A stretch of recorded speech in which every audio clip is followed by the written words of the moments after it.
Hello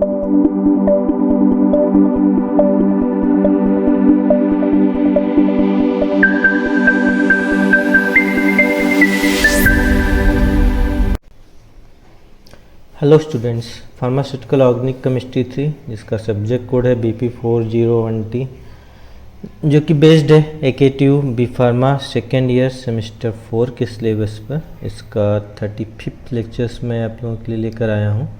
इसके पहले हम लोग यूनिट 4 और 1 to 3 में लेक्चर्स 34 तक स्टडी कर चुके हैं, जिनके लिंक डिस्क्रिप्शन बॉक्स में दिए गए हैं, जहाँ पर जाकर के आप उनको देख सकते हैं। हम लोग यूनिट जो 4 है इसमें स्टडी कर रहे हैं हेट्रोसाइक्लिक कंपाउंड्स के बारे में, जिसमें अभी तक हम लोगों ने पैराजोल, इमिडाजोल, ऑक्साजोल, थायाजोल्स, प्रीडीन और क्विनोलिन्स के बारे में स्टडी की। इसी क्रम में आज के लेक्चर्स में हम लोग बात करेंगे synthesis reactions and medicinal use of isoquinoline and acridine derivative के बारे में। तो आइसोक्विनोलिन का पहले हम लोग स्ट्रक्चर देख लेते हैं। Isoquinoline is a isomeric heterocyclic aromatic organic compound of quinoline with the formula C9H7N। ये आपका जो क्विनोलिन है, जो पिछले लेक्चर में हम लोगों ने स्टडी की थी, उसका जो है आइसोमर है और इसका एम्पिरिकल फार्मूला क्विनोलिन के बिल्कुल सिमिलर होता है, C9H7N। It contains a benzene ring which is fused with pyridine at meta position। बस केवल यही डिफरेंस है, जो क्विनोलिन थी उसका जो फ्यूजन था वो ऑर्थो पोजीशन पे था, C2C3 पोजीशन पर, और जो इसका फ्यूजन है C3 एंड C4 पोजीशन पर है। ये इसका स्ट्रक्चर है। पीछे जो हम लोग क्विनोलिन पढ़ रहे थे उसके 1 पोजीशन पे N जुड़ा हुआ था, इसमें 2 पोजीशन पे N जुड़ा हुआ होता है। Otherwise everything is similar to quinoline. It is in an aromatic compound due to presence of 10 delocalized electron in its ring, N is equal to 2 as per Huckel rule and planar structure. और इसमें भी 10 delocalise electron pi electrons होते हैं, जिससे ये हकल rule follow करता है और कैलकुलेट करने पर N इक्वल टू 2 निकल के आता है। साथ में इसका भी स्ट्रक्चर प्लेनर है, जिसकी वजह से यह एक एरोमेटिक कंपाउंड है। यह एक कलरलेस सॉलिड है, जिसका जो मेल्टिंग पॉइंट है वो 26 डिग्री सेल्सियस है। अगर सिंथेसिस ऑफ आइसोक्विनोलिन की बात की जाए तो इसमें कई इंपॉर्टेंट रिएक्शन है, जिसमें से एक रिएक्शन है Beckmann rearrangement reaction. Beckmann rearrangement reaction जो आपको जो नेक्स्ट यूनिट है उसमें पढ़नी है, तो उसका एक एग्जांपल आप यहाँ पर देख सकते हो। By heating oxime of cinnamaldehyde with phosphorus pentoxide. तो जो बेकमैन रिएक्शन है, चूँकि आइसोक्विनोलिन सिंथेसाइज करना है, तो इसमें सिनेमेल्डिहाइड कि ऑक्साइम की रिएक्शन कराई जाती है फास्फोरस पेंटॉक्साइड की प्रेजेंस में। तो पहले आप देख रहे हो ये सिनेमेल्डिहाइड का ये ऑक्साइम है, जिससे N जुड़ा हुआ है, N से OH बाहर की ओर जुड़ा हुआ है, और जब भी P2O5 इसमें ऐड किया जाता है तो बेकमैन रीअरेंजमेंट होता है। बेकमैन रीअरेंजमेंट में जनरली जो ये N है, N की पोजीशन चेंज हो जाती है। आप देख सकते हो कि N जो 1 पोजीशन पे पहले था, अब ये 2 पोजीशन पे आ जाता है। तो ये जो अरेंजमेंट है उसको बेकमैन रीअरेंजमेंट कहा जाता है। इसकी मैकेनिज्म हम लोग देखेंगे नेक्स्ट यूनिट में। और इसके बाद में ये जो हाइड्रोक्सिक कंपाउंड बनता है, इसको अगर दोबारा हीट कर दिया जाए तो ये कन्वर्ट हो जाता है आइसोक्विनोलिन में। तो ऑक्साइम ऑफ सिनेमेल्डिहाइड की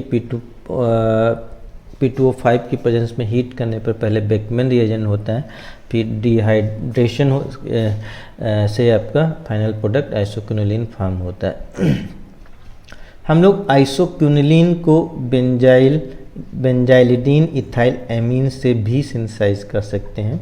अगर बेंजाइलिडीन इथाइल एमीन को रेड हॉट ट्यूब पर हीट कर दिया जाता है तो डिहाइड्रोजिनेशन के बाद ये आइसोक्विनोलिन में कन्वर्ट हो जाता है। सिमिलरली गैब्रियल सिंथेसिस मेथड है जिसको यूज करके भी हम लोग आइसोक्विनोलिन को सिंथेसाइज कर सकते हैं। तो यहाँ पर थोड़ा सा लंबा प्रोसेस है। स्टार्टिंग जो गैब्रियल सिंथेसिस की है वो थैलिक एनहाइड्राइड से की जाती है और इसका कंट्रोल्ड रिडक्शन कराया जाता है, जिससे जो 2 CO ग्रुप प्रेजेंट है उसका एक CO ग्रुप कीटोन में कन्वर्ट हो जाता है। फिर उसके बाद में केशियन से रिएक्शन कराने पर ये जो कंपाउंड बनता है इसका एक जो CO बॉन्ड है ब्रेक हो जाता है और यहाँ पे CN और दूसरे साइड में OH ग्रुप ऐड हो जाता है, दैट इज़ कॉल्ड थैलाइड। थैलाइड की रिएक्शन HCl से कराने पर CN का हाइड्रोलिसिस हो जाता है और ये कन्वर्ट हो जाता है COOH में, that is called homothallic acid. फिर नेक्स्ट स्टेप में इसका अमोनिया से रिएक्शन कराना होता है। इसके लिए अमोनियम कार्बोनेट यूज़ किया जाता है और जिससे CO2 और H2O निकल जाता है और जो फिनोलिक दोनों जो COOH ग्रुप हैं ये कन्वर्ट हो जाते हैं अमोनियम साल्ट में। ये अमोनियम साल्ट बना लेते हैं। स्ट्रॉन्ग हीटिंग करने पर आपका NH2 बाहर निकल जाता है और एक रिंग फॉर्म होती है, CH2CONH बनाता है, जिसको हम लोग होमोथैलामाइड के नाम से जानते हैं, जो टॉटोमेरिज्म के थ्रू N जो NH CO बॉन्ड है वो N बॉन्ड OH में कन्वर्ट हो जाता है। इसे अगर POCl3 की प्रेजेंस में हीट कर दिया जाए तो आपका OH कन्वर्ट, दोनों OH कन्वर्ट हो जाते हैं Cl में। यहाँ पे Cl दिखाया गया है, तो Cl में एक कन्वर्ट होते हुए दिखाई देते हैं।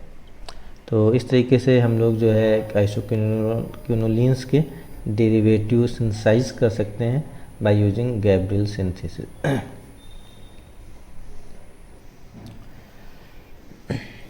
फिर आपका नेक्स्ट मेथड है Pomeranz Fritsch synthesis. It is carried out by condensing an aromatic aldehyde with an amino acetal. तो पोमेरेंज जो फ्रिंज सिंथेसिस है इसमें एरोमेटिक एल्डिहाइड की रिएक्शन एमिनो एसिटल से कराई जाती है।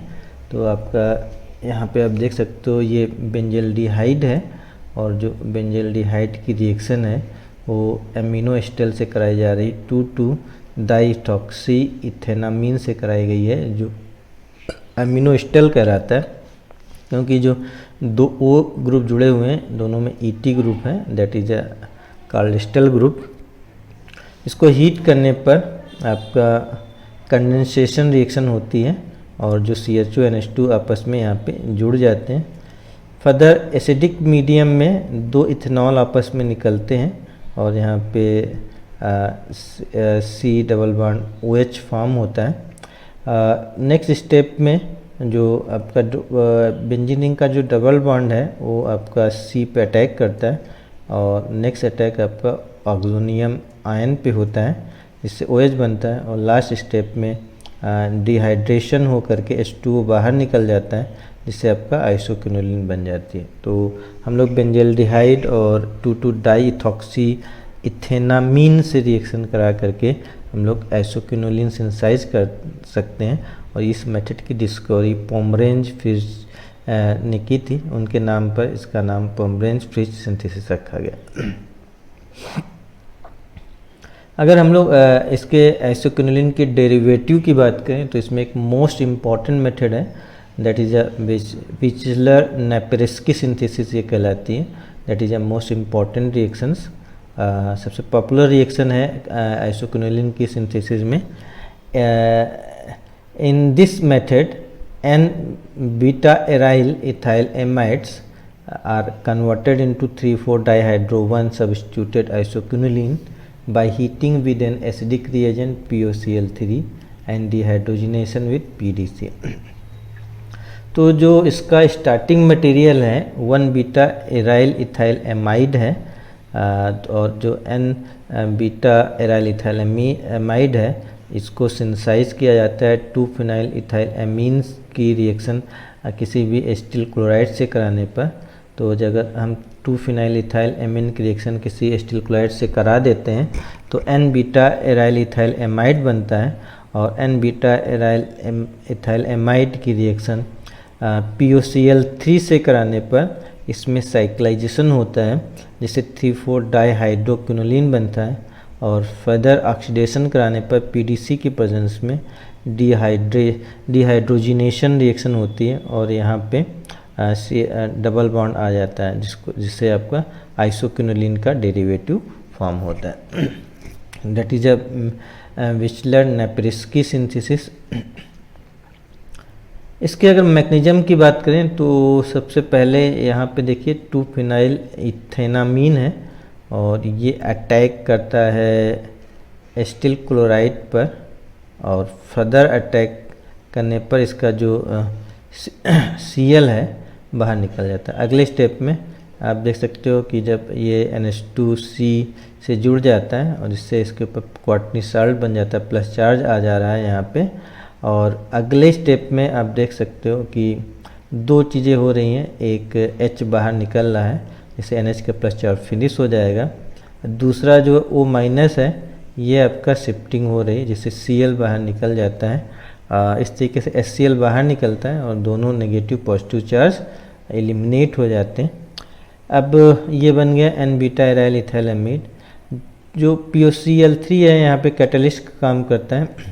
ये क्या करता है, O से जा कर के यहाँ पे जुड़ जाता है, जैसा यहाँ पे आप देख सकते हो ये O से जुड़ गया है, और जिससे क्या होता है N और C के बीच में एक डबल बॉन्ड यहाँ पे फॉर्म होता है, और N पर प्लस चार्ज आता है, यानी फिर से ये क्वार्टनी साल्ट में कन्वर्ट हो जाता है।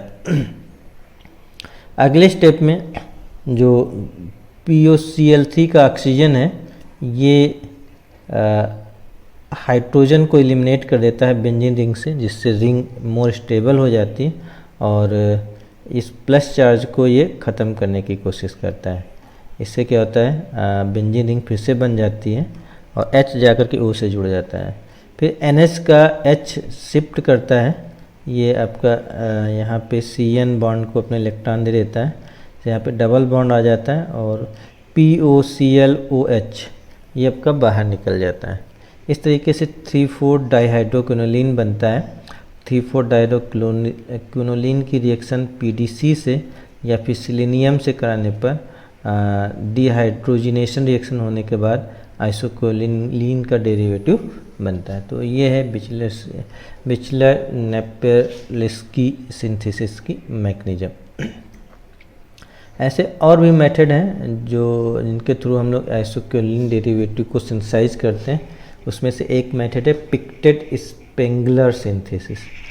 This synthesis involve condensation between a beta aryl ethyl amine and an aldehyde in the presence of hydrochloric acid at 100 degree Celsius and subsequent dehydrogenation with PDC। तो मिलती जुलती रिएक्शन है पिछली रिएक्शन से, बस इसमें एल्डिहाइड यूज किया गया है।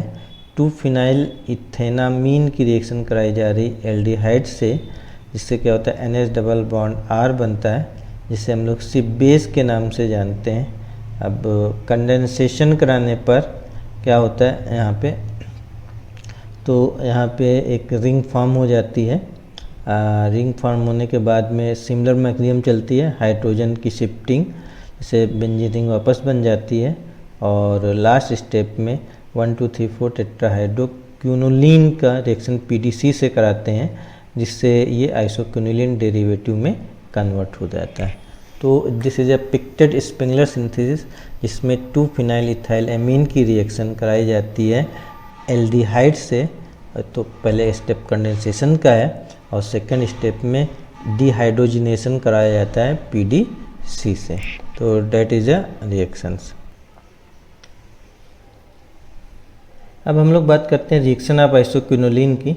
Isoquinoline behaves as tertiary base like quinoline and form salt with mineral acid. तो बिल्कुल बिहेव सिमिलर है, टर्शरी बेस की तरह बिहेव करता है, and it is react with alkyl halide form isoquinolinium salt. तो बिल्कुल सेम रिएक्शन होती हैं जैसे आप क्विनोलिन में थी। आइसोक्विनोलिन HCl के साथ में रिएक्शन करके आइसोक्विनोलियम क्लोराइड बनाता है। क्वाटर्नी साल्ट और मिथाइल आयोडाइड से रिएक्शन करके ये 2-मिथाइल आइसोक्विनोलिन आयोडाइड फॉर्म करता है, जिससे प्रूफ होता है कि ये टर्शरी बेस। रिजोनेटिंग स्ट्रक्चर भी सिमिलर क्विनोलिन की तरह ही बनेंगे। Isoquinoline is a resonance hybrid of 8 resonating structure and इसका जो RE है 260 किलो जूल पर मोल है। और यहाँ पर भी 3 केकुले स्ट्रक्चर बनते हैं जैसे क्विनोलिन्स में बन रहे थे, और साथ में फिर रिजोनेंस स्ट्रक्चर्स आगे बनते हुए दिखाई देते हैं by the moving of charge.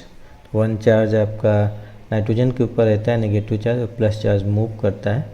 इससे टोटल 8 रिजोनेटिंग स्ट्रक्चर आइसोक्विनोलिन में बनते हैं, जैसे कि पीछे हम लोग पढ़ते आए हैं। रिएक्शन ऑफ आइसोक्विनोलिन की अगर बात करें, in isoquinoline nitrogen containing ring is also deactivated to electrophilic attack. चूँकि नाइट्रोजन आइसोक्विनोलिन भी प्रेजेंट है तो सेम बिहेव करता है, इलेक्ट्रोफिलिक अटैक को डीएक्टिवेट करता है। It is preferentially attack at position 5 predominantly by an electrophile and also attack at position 5।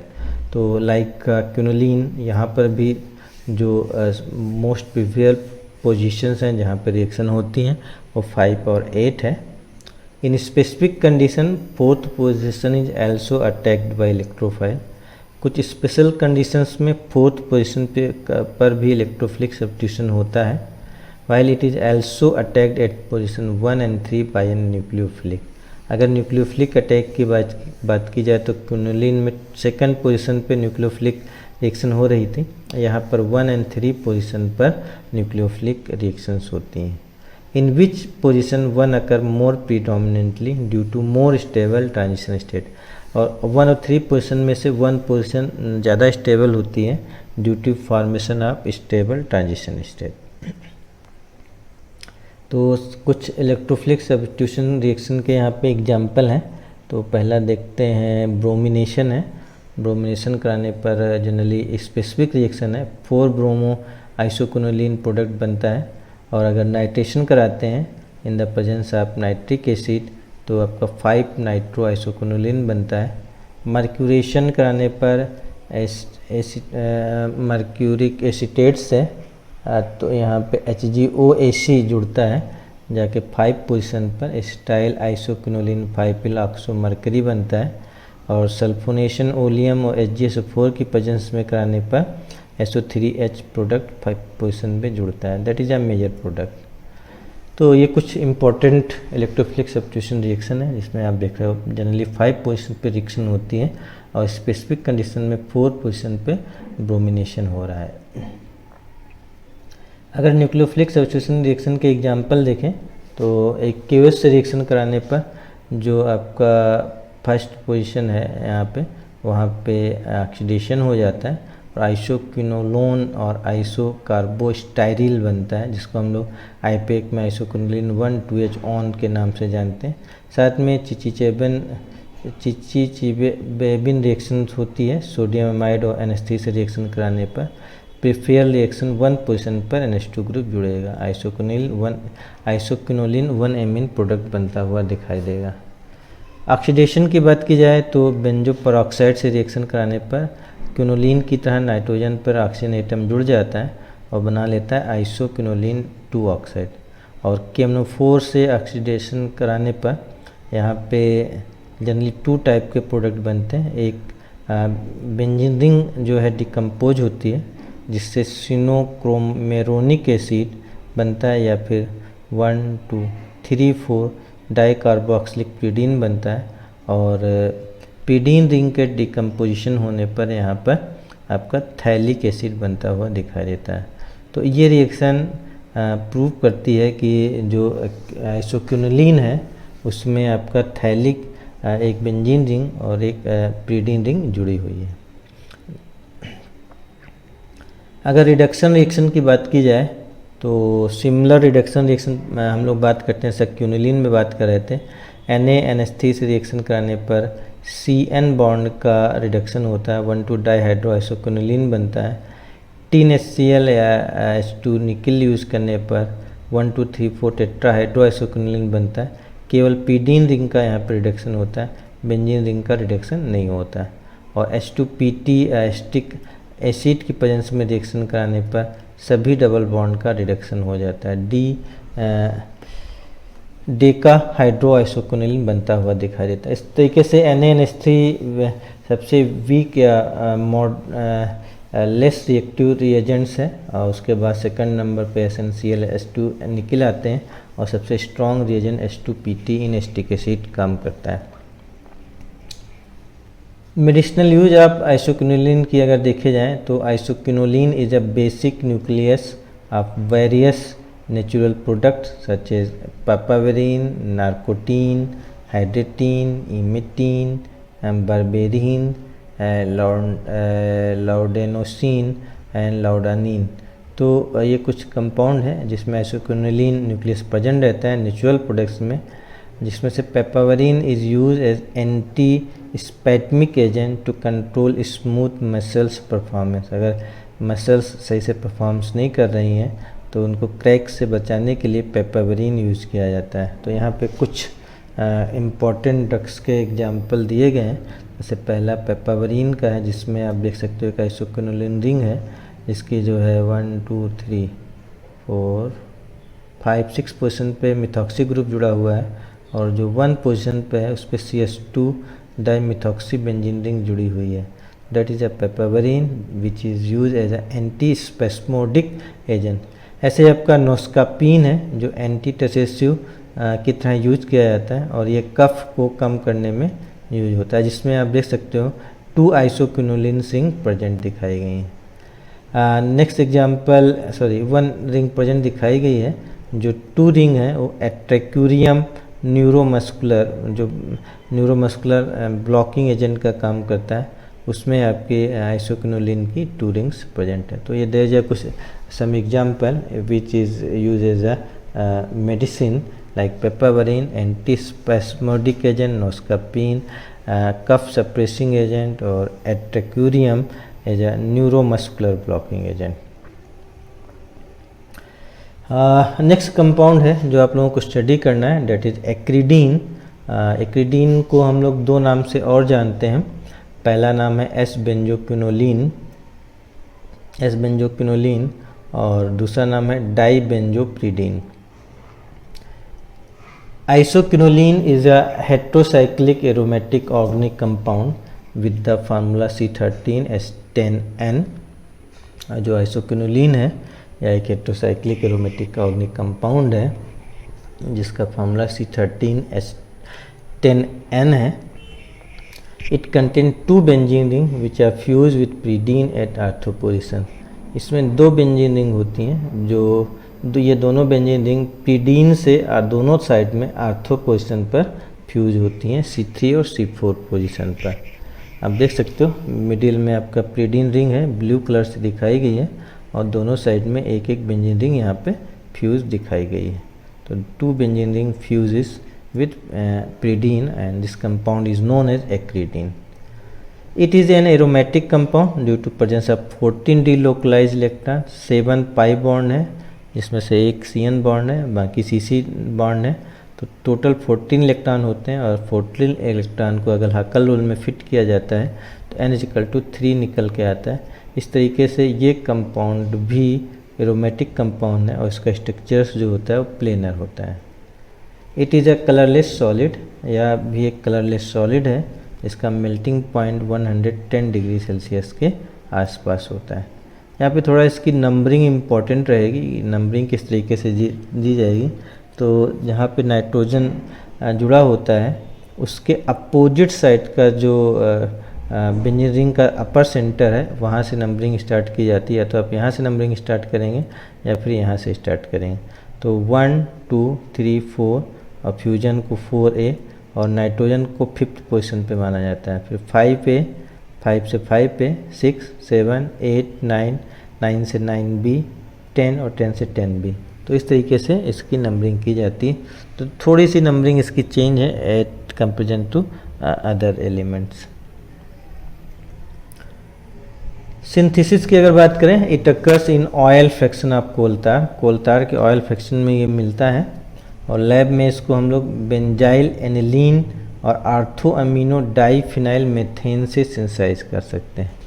तो ये बेंजाइल एनिलीन है, बेंजीन रेड हार्ट ट्यूब में हीट करने पर ये ऑटोसाइक्लाइज हो जाता है और ऑटोसाइक्लाइज हो करके आपका एक्रिडीन फॉर्म कर लेता है।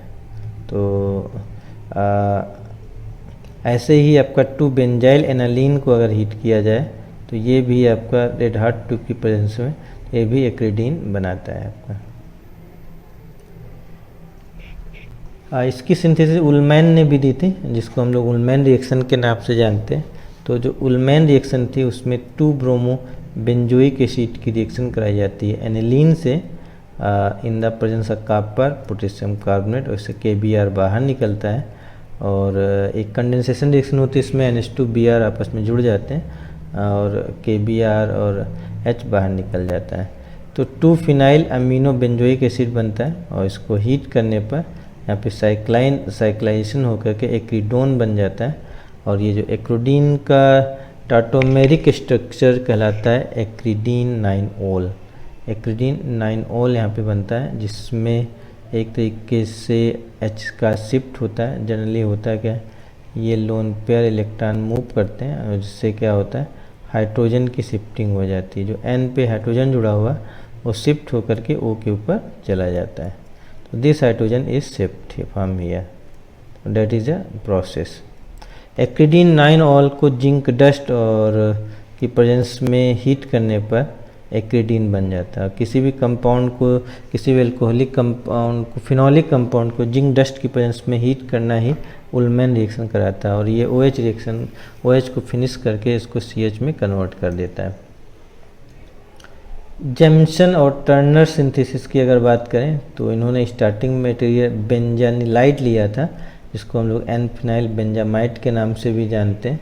तो एन-फिनाइल बेंजामाइट के कीटोनिक जो फॉर्म है उसको इनोलिक फॉर्म में कन्वर्ट किया गया है, फिर PCl से रिएक्शन कराई गई है, जिससे आपका जो OH ग्रुप होता है वो Cl में कन्वर्ट हो जाता है, बना लेता है बेंजानिलाइड इम्यूनोक्लोराइड। बेंजानिलाइड इम्यूनोक्लोराइड की रिएक्शन मिथाइल सैलिसिलेट से कराने पर ClOH के साथ में बाउंड कर लेता है, एथेरिफिकेशन हो जाता है और यहाँ पे ईथर बॉन्ड बन जाता है। नेक्स्ट स्टेप में इसका जो लोन पेयर है वो ऑक्सीजन के पास वाले कार्बन पे अटैक करता है। 270 डिग्री सेल्सियस पे रिएक्शन होती है, जिससे एक टेट्रासाइक्लिक रिंग बन जाती है। इस रिंग स्टेप को चैपमैन इम्यूनो ईथर रिएजेंट के नाम से जानते हैं। तो जो Chapman immuno ether rearrangement reactions हैं, तो इसमें आपका एक टेट्रासाइक्लिक रिंग बन जाती है, हेटेरोसाइक्लिक रिंग, जिसमें नाइट्रोजन है और एक ऑक्सीजन रहता है। और अगले स्टेप में और साथ में यहाँ पे एक जो बेंजीन रिंग है इसके ऊपर माइनस चार्ज डेवलप होता है।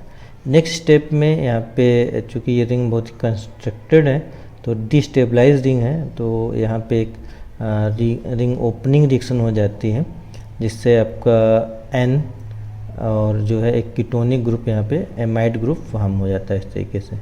अगले स्टेप में अगर जो है इसको हीट कर दिया जाता है in the presence of methyl benzoate, तो ये आपका एक्रिडोन में कन्वर्ट हो जाता है।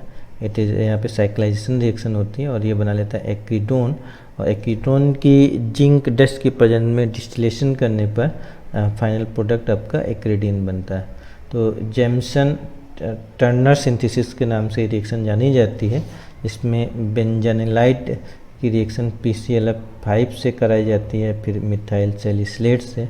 इसमें चैपमैन रीअरेंजमेंट पार्टिसिपेट करता है और आखिरी में जिंक डिस्टिलेशन कराने पर एक्रिडीन बनती है।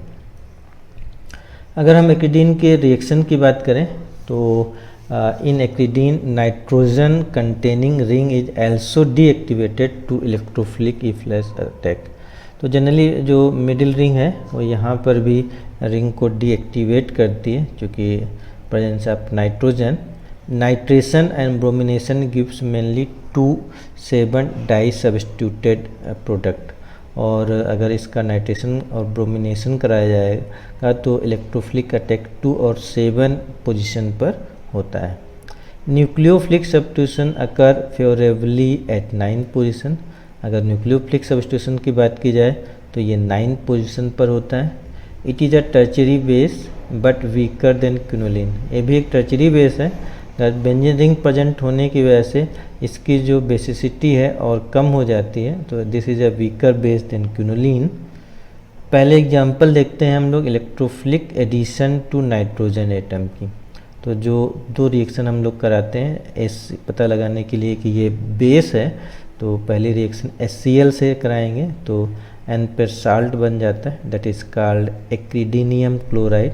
दूसरा मिथाइल आयोडाइड से रिएक्शन करा देंगे तो N पर फिर से साल्ट बन जाएगा, that is called 10 methyl acridinium iodide.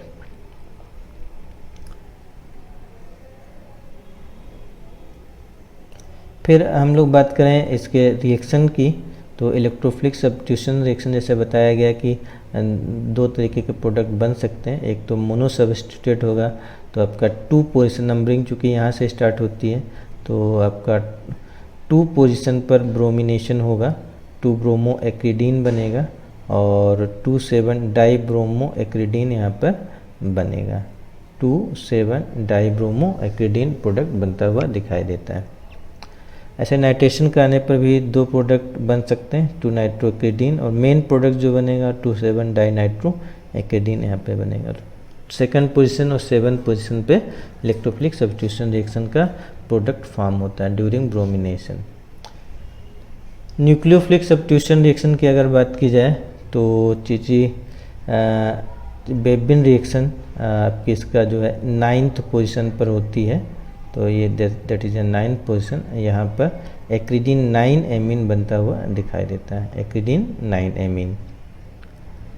तो और फिर अगर ऑक्सीडेशन रिएक्शन की बात की जाए तो एक्रीडीन का जब ऑक्सीडेशन करते हैं तो एक रिंग इसकी जो है ब्रेक हो जाती है और ये क्विनोलिन 2,3 डाई कार्बोक्सिलिक एसिड का डेरिवेटिव फॉर्म करता है। रिडक्शन रिएक्शन की बात की जाए तो अगर हम H2P2 से रिएक्शन कराते हैं इसकी, तो केवल बेंजीन रिंग का यहाँ पर रिडक्शन होता है। दोनों बेंजीन रिंग रिड्यूस हो जाती हैं, 1 2 3 4 5 6 7 8 ऑक्टा हाइड्रो एक्रीडीन बनता है। और H2 निकिल का जब यूज़ किया जाता है तो केवल प्रीडीन रिंग का रिडक्शन होता है और इस कंडीशन में 9 10 डाई हाइड्रो एक्रीडीन प्रोडक्ट बनता हुआ दिखाई देता है। मेडिसिनल यूज ऑफ एक्रीडीन में acridine nucleus is found in a number of dyes like acridine yellow. Generally ये डाइज का मेन पोर्शन है, डाई में पाया जाता है। इसके अतिरिक्त इसका न्यूक्लियस कई सारी ड्रग्स में भी है, जैसे आपका प्रोफ्लेविन जो कि एंटीसेप्टिक की तरह यूज होती है, एक्रीफ्लेविन जो ट्रिपैनोसाइडल ड्रग्स की तरह यूज होती है, रिवेनॉल जो कि एमोबोइक डाइसेंट्री में यूज की जाती है, मेपारिन एक एंटी मलेरियल ड्रग्स है, टेक्रीन एल्जाइमर डिजीज़ में यूज की जाने वाली ड्रग्स है, and 9 amino acridine as antiseptic and disinfectant की तरह यूज करते हैं। तो कई सारे ड्रग्स हैं जहाँ पे एक्रीडीन न्यूक्लियस पाया जाता है, जिसमें से कुछ स्ट्रक्चर इस प्रकार हैं। यहाँ पे आप देख सकते हो कुछ स्ट्रक्चर्स दिए गए हैं। स्ट्रक्चर जैसे प्रोफ्लेविन के स्ट्रक्चर में आप देख सकते हो कि यहाँ पर एक क्वार्टरनी साल्ट है और 2 NH2 ग्रुप जुड़े हुए हैं।